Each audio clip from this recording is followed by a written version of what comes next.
Hello and welcome to another edition of Ask Ben W, the video series where I get to tackle exactly one question as I walk from my parked car to my office in Denver Public Schools.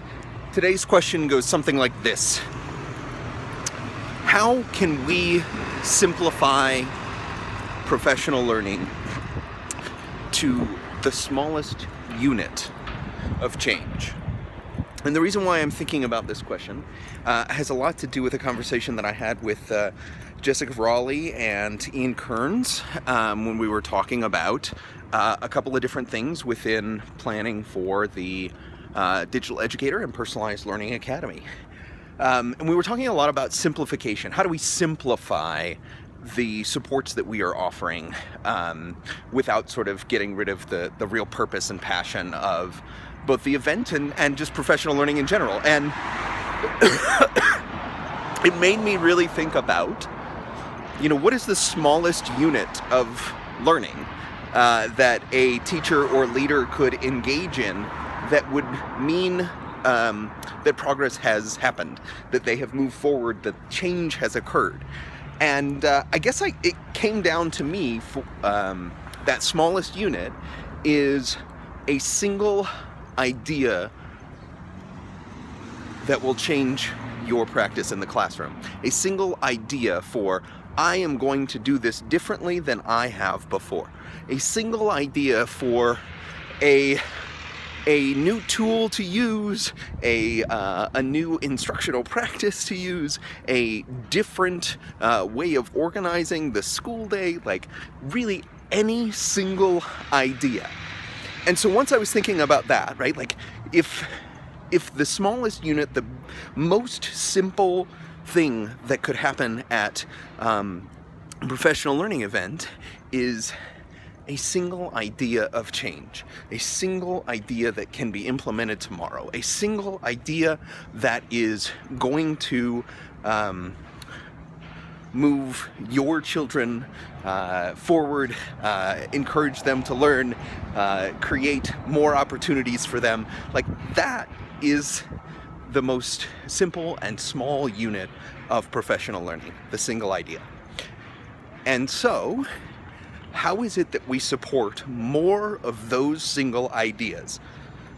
How is it that we support more of those moments where a teacher recognizes that he or she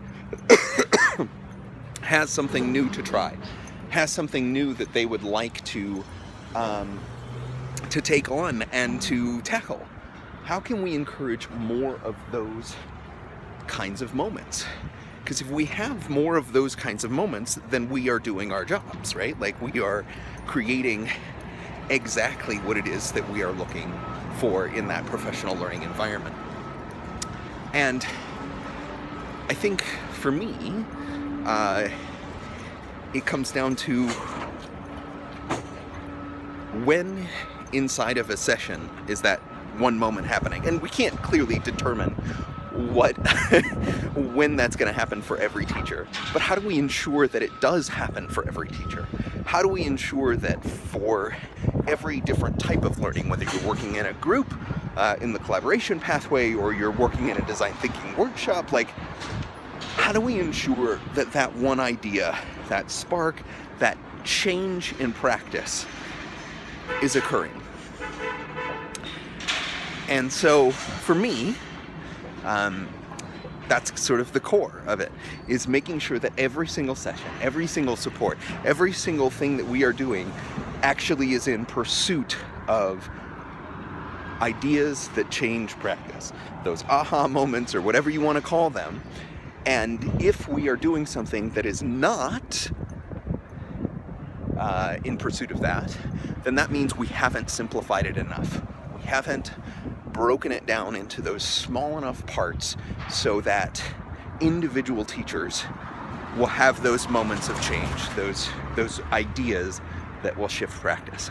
So that's what I've been thinking about today. Hopefully that answers that particular question on simplifying professional learning. If you would like to register your thoughts on this idea, please do leave it in the comments. And if you'd like to ask me a question, use the hashtag AskBenW. I'd be more than happy to tackle it on the next walk to school.